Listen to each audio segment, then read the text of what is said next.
This is NDTV.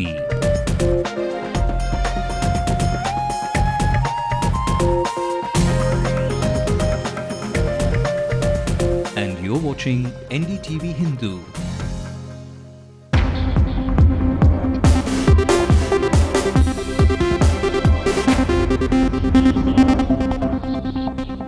Well, a very good evening to everyone. You're watching the news tonight with me, Divya. Well, for the first time, a Tamil film has been made set in the heart of Singapore. And joining us tonight is the crew of the film Singayil Kurukshetram to give us all the buzz around the next 70mm treat. The director and the producer of the film and the woman who stole 1 million hearts in the Kadal Mannan flick, who is also the promoter of this film, join us in our studios tonight. We'll bring you all the news and all the buzz in the city in just a bit, but first a look at what's making the headlines at 9 p.m. After NDTV Hindu blew the lid off on the pathetic conditions at the government hospitals, this is the Principal Health Secretary's plan of action. We take this, we will send a team of officials to go around these places and ensure that toilets are maintained cleanly. Another dampener for Nalini Sriharan, a former Congress MP, files a petition against her premature release in the Rajiv Gandhi assassination case. It's a drama like none other. Actor Vijay Kumar and his daughter Vanitha play out a family feud out in the open. Please take, action according to law. Please take immediate action. And they are very concerned about their citizen. Flash floods wreak havoc in Tamil Nadu, crops submerged everywhere, schools and colleges shut in 9 districts. And high-end push bikes pedal their way up the sales chart. Bikers rebel in their adventure factor. What I tried is, tried cycling in a normal cycle, but I was not able to drive more than 4 kilometers. Then I happened to buy this cycle and now I'm able to do 42 kilometers. Let's also bring you the national news making headlines. Jagan Mohan Reddy writes an emotional 5-page letter to Sonia Gandhi, cites humiliation and conspiracies to split the family of his father. Decision of Mr. Jagan is most unfortunate. I think it's a misguided decision. Kapil Sibal says he's committed to transparency, justice in the telecom industry. The government will be sending notices to 85 firms. WikiLeaks' latest release reveals that Turkey kept India out of an Afghan meet because of Pakistani sensitivities. I'm not against any probe, but publication of the taped conversation is an invasion of privacy, says Ratan Tata. And India's athletes return from the Asian Games with their best ever medal haul. Well, our top story tonight, barely 24 hours after we broke the big story on how hygiene and sanitation are in a state of mess at the government hospitals in the city, the state's health secretary has reacted and promised action. This is an NDTV Hindu Impact.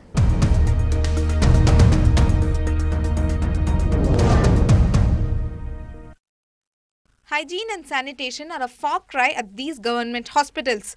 Unfit toilets, rotten beds and stained bed sheets are a common sight at these state-run government hospitals. A day after NDTV Hindu exposed the dark side of the mecca of healthcare, the Principal Health Secretary has promised action. We are actually finding it a difficult situation, but we are doing our best to see these vacancies are filled up somehow and toilets are maintained in clean condition. We take this, we will send a team of officials to go around these places and ensure that toilets are maintained cleanly in such big hospitals. Whatever be the reason, we have no reason to keep it in bad condition. Our people, we will sensitize our people. We will take extra arrangements to see that toilets are maintained cleanly and beds are maintained cleanly. Although the man at the helm promises immediate action, the real problem here seems to be the lack of sanitation workers. Will the government take note of this serious issue and ensure that the action taken is more than a stopgap arrangement? In Chennai, Lokpriya, NDTV Hindu. Well, it's another petition in the high-profile Nalini Sriharan case, and this time against her premature release. A former Congress MP has now appealed to the Madras High Court to not consider her review petition, where the life convict in the Rajiv Gandhi assassination case has requested her release. The focus is now back on Nalini Sriharan, much more so on the politics around her fate. Peer Mohammed has this report. The case for Nalini's release is once again politicized, thanks to former Congress MP Anbarasu's petition in the Madras High Court. He has expressed apprehensions that her release would pose a threat to national leaders. He also says that her release would make her the point person for the now decimated LTTE across the Tamil diaspora. She has already filed it twice, such an application, but on both the occasions it was rejected. Now she has come up for the third time. As a congressman, as a Congress leader, I have served as a secretary of the Congress Parliamentary Party under Rajiv Gandhi leadership, and on behalf of that I am filing this petition not to release Nalini, since his release will definitely pose a danger to the national leaders. Nalini's petition for the release in 2006 and later in 2009 were dismissed after Tamil Nadu government objected to her premature release. Her new petition seeks to consider her plea on the basis of general amnesty principles prescribed by the Supreme Court. Anbarasu's petition has created a debate on the merit of her petition. When a prisoner has completed 14 years of imprisonment, as a life convict, he should be reformed and rehabilitated and allowed to mingle in the society as a normal human being. That is public interest. But he is coming to tell the court, no, Nalini, because she was involved in a crime which was sensational, she should never be allowed out of prison. She should die in prison. So that can never be public interest. That kind of approach is contrary to all Supreme Court rulings. Nalini's death sentence was commuted to life thanks to Congress President Sonia Gandhi's intervention. But as long as there is opposition from the Congress loyalist and the likes of Subramaniam Swamy, looks like her life sentence will truly be for life. In Chennai with Peer Mohammed, Shabir Ahmed for NDTV Hindu. Moving on, heavy rains continue in the coastal districts of Tamil Nadu. Normal life has been affected and farmers and fishermen are the worried lot. More than 100 people have lost their lives in rain-related incidents across the state. Sam Daniel brings us this report. The havoc of the flash floods in 12 districts of southern coastal Tamil Nadu. More than 100 people have lost their lives as swollen rivers and overflowing dams continue to press into residential areas, halting all means of transport, bringing down roofs.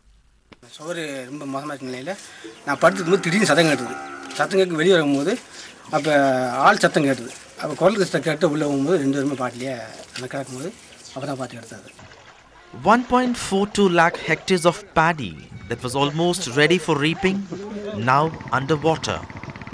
If rainwaters don't recede in a few days, this crop will be lost. என்ன செய்யறதுனே தெரியல இருந்த காசெல்லாம் செலவு பண்ணி நகை அடகு வச்சு ஏகப்பட்ட வியாபாரம் பாதிச்சு போய் தண்ணி உள்ளே இருக்கு கிட்டத்தட்ட ஒரு 10 நாளா தண்ணில இருக்கு. Besides an ex gratia payment for families of victims, the state government is also assessing damage to crops to compensate farmers. While Chennai has been spared this time, there's a tough task ahead for the state government to set right hundreds of kilometers of battered roads and damaged infrastructure. In Chennai, Sam Daniel, for NDTV. Well, it's the story that has made the director of even the most successful soap opera serial hide their head in shame. Yes, we are talking about the Vanitha Vijay Kumar saga, the story that has been rolling out on primetime television for quite a few days now. And Miss Vanitha Vijay Kumar herself joined me in the studio. Watch a part of that interview. 7th, there was a very bad incident where it was a very dramatic scene and there was a lot of violence involved. I was beaten up. My husband was abused. I was verbally abused and accused. More than abused, my husband was accused. It was really bad. My stepbrother, I mean, it was more of a father-daughter issue. I wouldn't have, really got this upset, that upset if it was just between us. Though, like my mom, they beat my son and threw him and locked the door and put him, they almost just, took him away from me, which was unfair. And on the other side, catch this political drama. Jagan vents his emotion, blames people for splitting his family.